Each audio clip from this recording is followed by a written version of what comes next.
राधे राधे मित्रों, नमस्कार। पंडित जी ब्लॉग में आपका स्वागत है। जैसे कि आप जानते हैं, आज हरबोधिनी एकादशी है और आज के दिन भगवान विष्णु 4 महीने के लिए जग जाते हैं। आज से काफ़ी जो धार्मिक अनुष्ठान जो बंद रहते हैं वो आज से शुरू हो जाते हैं। भगवान विष्णु जगत के पालनहार हैं और उसी से माँ तुलसा जो है, तुलसा तुलसा को उनकी अर्धांगिनी भी कहा जाता है, लक्ष्मी का रूप भी कहा जाता है। और तुलसा का शास्त्रों में दो कथाएं हैं, दो क्या अन्य कथाएं हैं, दो कथाएं मैं आपको यहाँ पर बताता हूँ। एक तो तुलसा का जो इतिहास है वो जालंधर दैत्य से जुड़ा है। एक बार इंद्र जो है कैलाश पर्वत में गए तो उस समय वहाँ उन्होंने एक बड़े बड़े आँखों वाले मानव को देखा। इंद्र ने उनको पता नहीं क्या दैत्य समझा तो उन पर प्रहार कर दिया। वो भोलेनाथ थे, शिवजी थे, तो शिवजी को बड़ा क्रोध आया।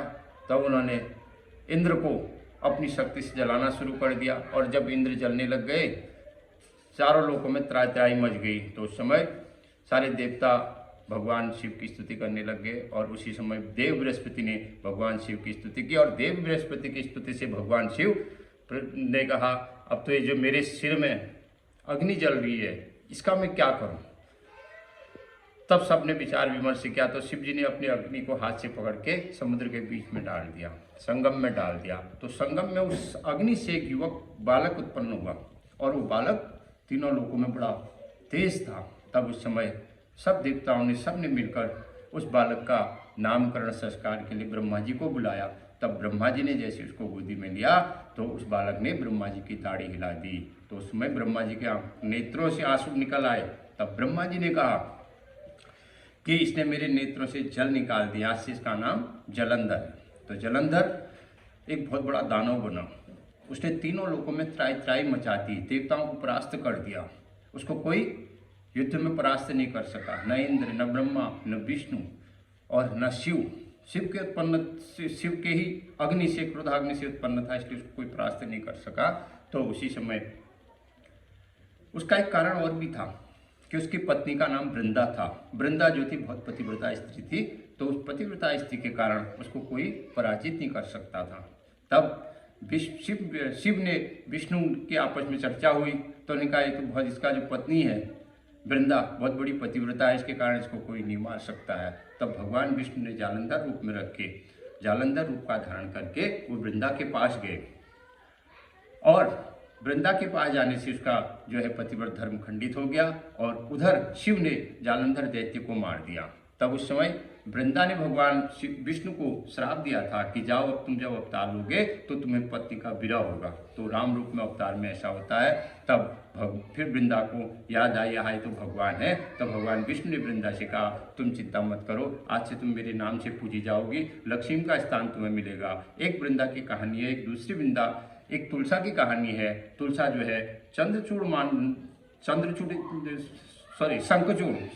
एक दानव था और शंखचूड़ दानव से तुलसा का विवाह हुआ था और वो बहुत बड़ी पतिव्रता स्त्री थी तुलसा।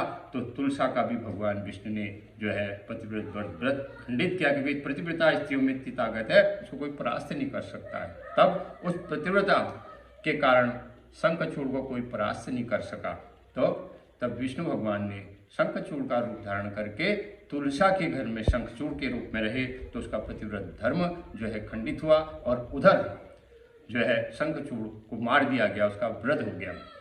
तो इस प्रकार तुलसा ने भगवान विष्णु को श्राप दिया कि जाओ, तुमने इस जगत के पालनहार विष्णु होते हुए, भगवान होते हुए तुमने मेरे साथ ऐसा किया, आज से तुम पत्थर हो जाओ। तब उस समय भगवान जो है विष्णु शालिग्राम हो गए और उसी शालिग्राम को हम लोग पूजते हैं। तब तुलसा को याद आए तो जगत के पालनहार है, हाँ मैंने क्या किया है, तो शास्त्रोक्त कोई जो है धर्म का काम भगवान ने किया।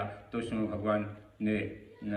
भगवान विष्णु ने तुलसा से कहा कि जाओ, आज से तुम लक्ष्मी के तरह पूजी जाओगी, तो और तुम्हारा और मेरा साथ ऐसा है, मैं तुम्हारे बिना कोई प्रसाद ग्रहण नहीं करूँगा, तुम्हारी पूजा के बिना मेरी पूजा असफल हो जाएगी। इसीलिए आज तुलसा भगवान के भोग में चढ़ाई जाती है। और भी अन्य ये कथाएं आपको मैं ब्लॉग से दूंगा। आज मेरा उद्देश्य यही था। राधे राधे।